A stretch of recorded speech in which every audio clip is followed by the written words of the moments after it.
The 12th one came out crying, and she didn't even try to hide it. She crossed the 40th floor lobby of Caldwell Dynamics in heels that clicked too fast for someone trying to look composed. And when she reached the reception desk, she didn't stop walking. She just unclipped her badge and let it drop, and it skidded across the marble and spun once before it came to rest against a potted fern. The receptionist didn't even look up anymore. This was the 4th resignation that quarter delivered exactly this way. Badge on the floor, elevator doors closing on a woman who wouldn't turn around.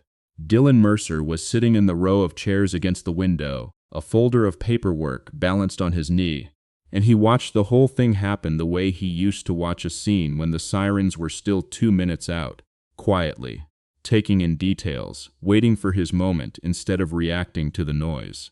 He was 38 years old, built like a man who'd spent a decade lifting people onto stretchers, and he was wearing the only tie he owned, which had belonged to his late wife's father and which he'd knotted badly twice before Chloe, 7 years old and missing a front tooth, had fixed it for him at the kitchen table that morning.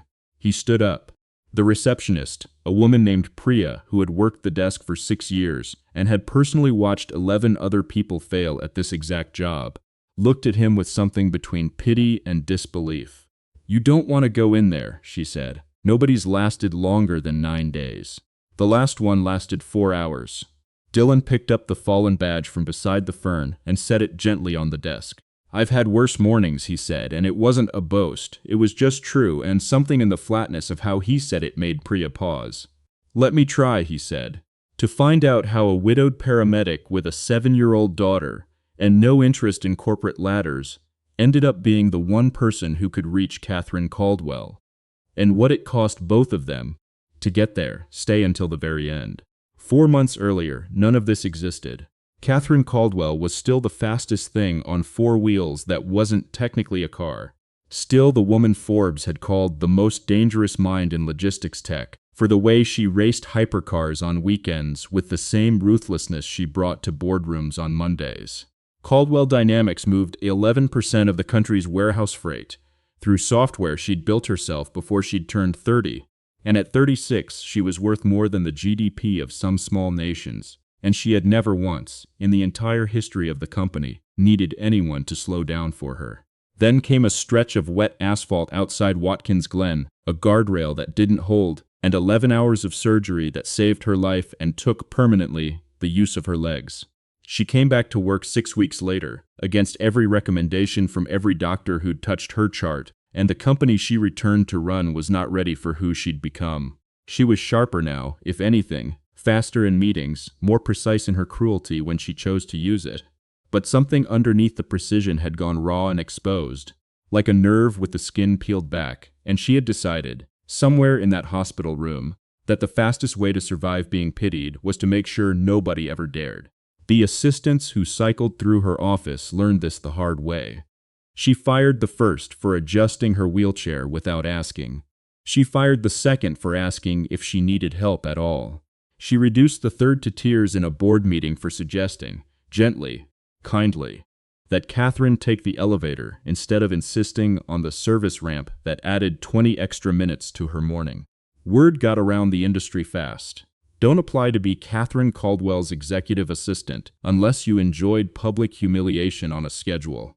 The board, quietly, had started drafting contingency language. Dylan hadn't known any of that when he applied. He'd known that the job paid well, that the hours were fixed rather than the unpredictable chaos of shift work, and that it was, for the first time in 3 years, a job that would let him be home in time to help Chloe with her homework and not miss another parent-teacher conference. He'd left the ambulance service 18 months after his wife Anna died.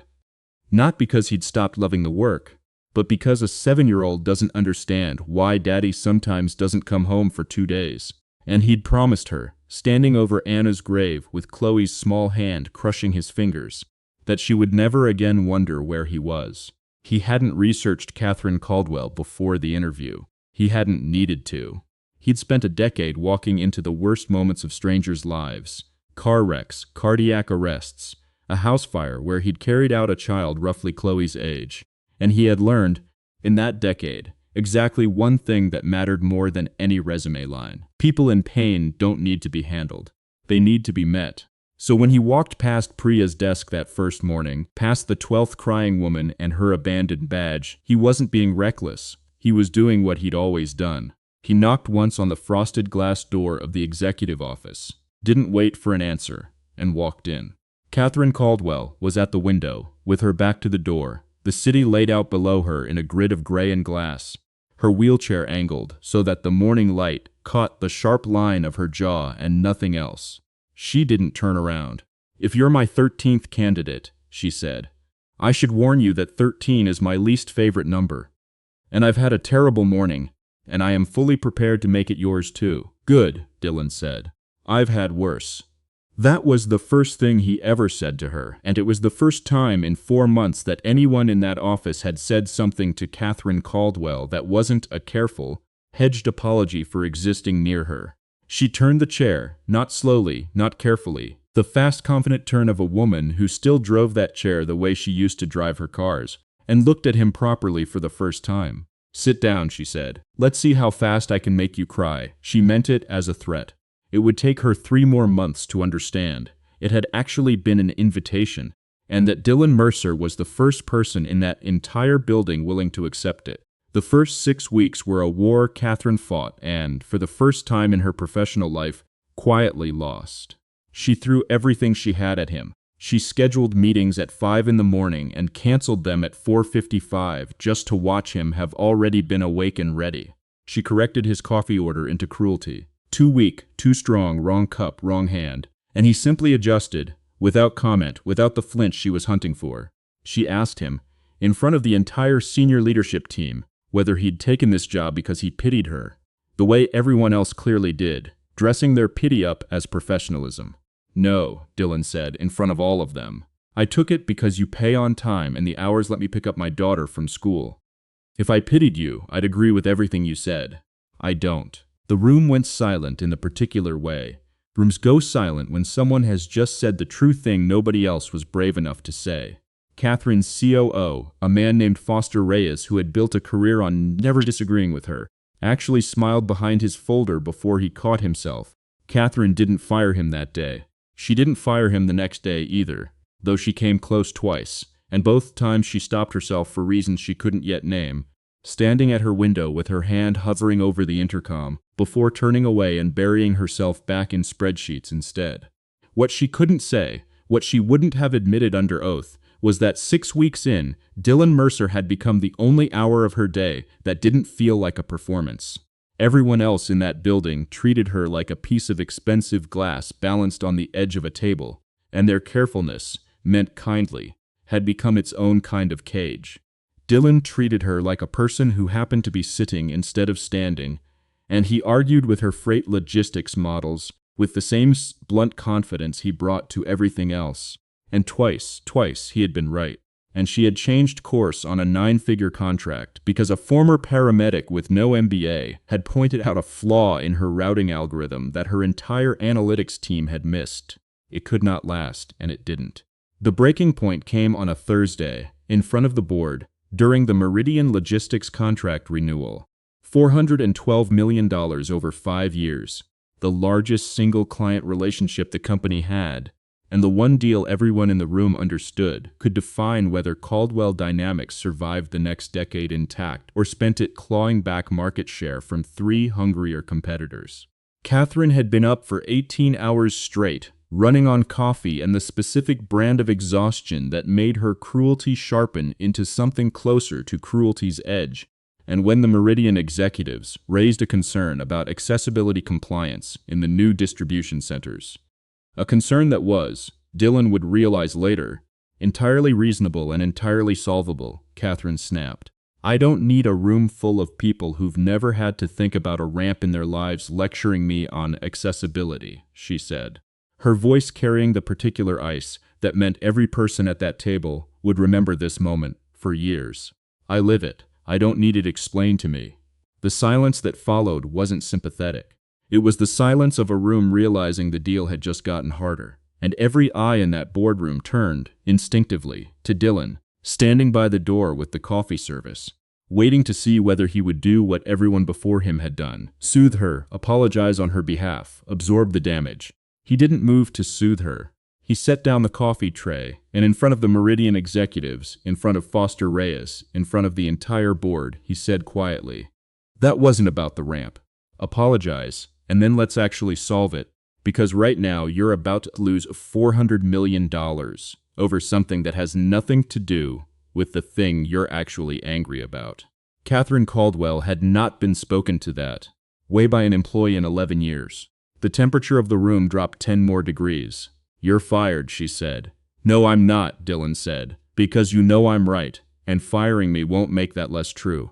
But if you want me gone after this meeting, I'll clean out my desk myself. No scene, no drama, your call.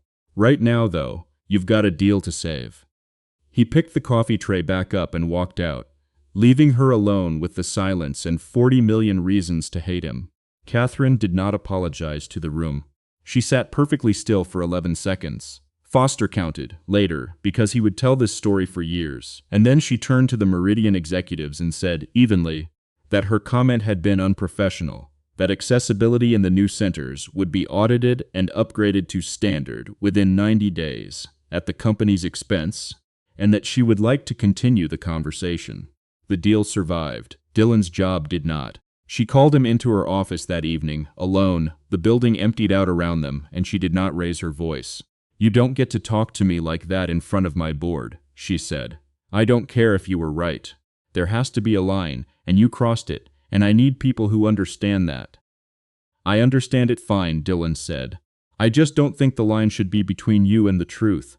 I think you built that line yourself, a long time before the accident, and it's easier to blame the chair for it than to admit it was always there." He left his badge on her desk, the way 12 people had left theirs on Priya's, except he didn't drop it and walk away crying. He set it down gently, the way he'd once set down a defibrillator he hadn't needed to use, and he said, "Take care of yourself, Catherine," and he meant it, and that was somehow worse than anything cruel he could have said. She did not sleep that night. She sat in her dark apartment with his badge on the table in front of her, turning it over in her hands, and for the first time since the accident, the thing keeping her awake wasn't pain in legs that no longer worked. It was the sound of her own voice in that boardroom, and how much it had sounded, suddenly, like someone she used to be proud of and no longer recognized. 3 months would pass, and in that silence, the crack that had already been forming beneath Catherine Caldwell's composure would finally widen into something she could no longer will herself to ignore. The company did not improve without him. Catherine hired a 14th assistant within a week, competent, careful, gone within 11 days. She told herself she didn't notice the difference, that the numbers were the numbers regardless of who brought her the coffee. But Foster Reyes noticed, and he wasn't the only one. The freight routing errors that Dylan had caught before they became expensive started slipping through again. The Meridian accessibility upgrades, the ones Dylan had all but forced into existence in that boardroom, were finishing under budget and ahead of schedule, and every time Catherine signed off on the progress reports she thought, unwillingly, of his voice saying, "Let's actually solve it." It was Foster who finally said something. 3 weeks after Dylan left, standing in her office doorway with a folder he didn't actually need to be holding. "He was right about Meridian," Foster said. "He's been right about 6 things since he started. And you fired the only person in this building who'd tell you when you were wrong instead of just agreeing until you found out the hard way." "I didn't fire him for being right," Catherine said. "I fired him for how he said it." "Did you?" Foster said, and it wasn't really a question, and he left before she could answer it properly, which was its own kind of answer. She started asking around after that, quietly, the way a woman does when she's not ready to admit she's looking for something. She learned from Priya, almost by accident, that Dylan had a daughter, 7 years old, that his wife had died 3 years earlier of an aggressive cancer that had moved faster than any of the doctors expected, that he'd left emergency medicine specifically so Chloe would never again wonder if her father was coming home. Priya hadn't meant to tell her all of it. It had come out sideways, in the middle of a different conversation, and Catherine had gone quiet in a way that made Priya wonder if she'd said too much. Catherine had known none of this. In 6 weeks of daily proximity, of arguments and coffee orders and boardroom battles. She had never once asked Dylan Mercer a single question about his life outside that office. And the shame of that realization sat in her chest like a stone she couldn't put down. The secondary crisis hit 2 weeks later, and it made the question impossible to keep avoiding. A structural engineering report on the new Ohio Distribution Center, the flagship of the Meridian upgrade, flagged a serious flaw in the loading dock ramp gradient, one that violated code and posed a real injury risk to any worker using a mobility aid, wheelchair-bound or otherwise. It was exactly the kind of failure Dylan would have caught 8 weeks earlier, sitting quietly in the corner of a planning meeting, noticing the one detail nobody else had thought to check. The 14th assistant hadn't caught it. Neither had the 15th, who'd started that Monday. The report landed on Catherine's desk with less than 3 weeks before the Meridian executives were scheduled to tour the facility. And if it wasn't fixed in time, the entire 90-day accessibility commitment she'd made in that boardroom, the promise that had saved the $400 million deal, would collapse in front of the client who'd demanded it in the first place. Catherine sat with the report for a long time that night, and then she did something she had not done for anyone, not once, since the accident. She picked up her phone and called Dylan Mercer directly, not through HR, not through a recruiter, but her own number, unlisted, at 9 at night. He picked up on the third ring.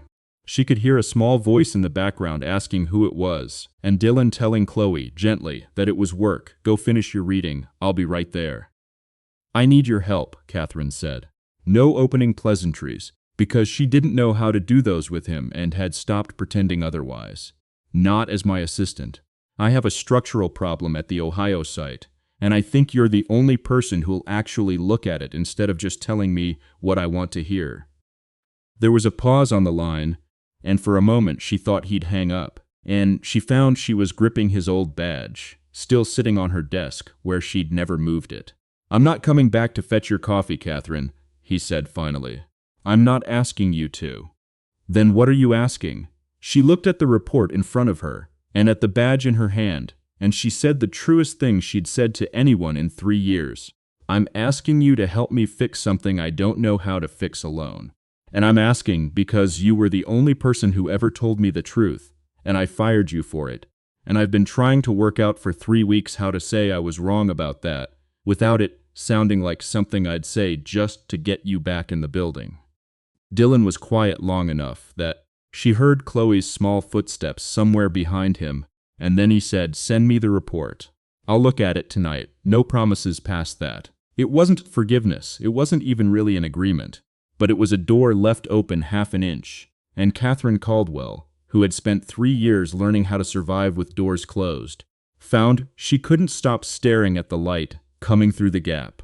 2 weeks would pass before that gap widened to something neither of them was fully prepared for. A Tuesday afternoon that would put a stubborn 7-year-old, a half-finished ramp, and every unspoken thing between them in the same room at the same time. The Ohio site visit happened on a gray Tuesday, and Dylan came, in the end, not because Catherine had asked him twice more. She hadn't needed to. But because he'd looked at the engineering drawings she'd sent and recognized, immediately, exactly what was wrong with them, and some part of him that had spent a decade unable to walk past a preventable injury simply couldn't let this one happen on his watch, whatever his feelings about the woman who'd fired him. He arrived in jeans and a work jacket instead of a suit, walked the loading dock with the site foreman, and within 20 minutes had identified not just the ramp gradient violation the report had flagged, but 2 additional points where the drainage would ice over every winter and turn a compliant ramp into a genuine hazard, regardless of what the blueprint said. He didn't just point out problems. He sketched a fix on the back of the report, using the specific vocabulary of grade percentage and load-bearing tolerance that came from a decade of wheeling stretchers up ramps just like this one in every kind of weather. And the foreman, who'd built loading docks for 18 years, looked at the sketch and said quietly, "That'll work. That'll actually work, and it'll save us a full repour." Catherine watched all of it from the edge of the site, her chair's wheels catching slightly on the gravel, and she understood, watching him, exactly what she and every recruiter in every HR screening process had failed to see in 12 interviews and 14 hires. Competence like his didn't announce itself. It didn't come with a resume line or a confident handshake. It came quiet, specific, and unglamorous, and it had been standing in her office for 6 weeks before she'd fired it for telling her the truth. Chloe came to the site an hour later, dropped off by a neighbor after school, because Dylan hadn't had time to arrange different care, and Catherine watched a 7-year-old girl walk straight up to her wheelchair with the fearless curiosity that only children and very honest adults ever seem to manage around her. "Does it go fast?" Chloe asked, looking at the chair. "Faster than you'd think," Catherine said. "Can I sit in it?" Dylan started, but Catherine was already waving him off, and she let the girl climb carefully into her lap, both hands on the wheels. And for 20 minutes on that gray Ohio afternoon, Catherine Caldwell laughed. Really laughed. The sound rusty and unfamiliar even to her own ears, as Chloe insisted on being pushed in slow circles around the parking lot, narrating the whole thing like they were racing. Something in Catherine that had been held tight for 3 years came loose, watching that girl trust her completely, immediately, with no pity in it anywhere. It was Foster who found the paper trail 2 days later, and it changed the shape of everything. Digging through old procurement records to close out the Ohio incident report, he discovered that the original ramp specifications, the ones that had failed code, hadn't come from a design error at all.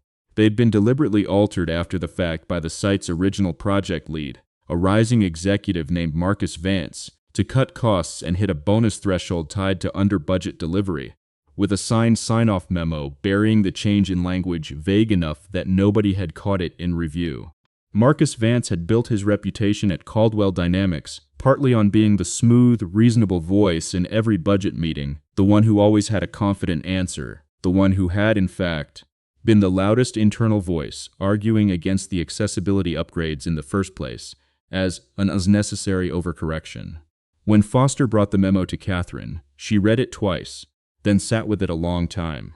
Corporate loyalty was supposed to run in every direction, the company protecting the people who built it, and the people protecting the company in turn. And yet here was proof that the company's own trusted executive had been willing to gamble on other people's safety, and specifically on the safety of anyone who might one day need a ramp like the one he'd quietly downgraded, in exchange for a line on a bonus spreadsheet.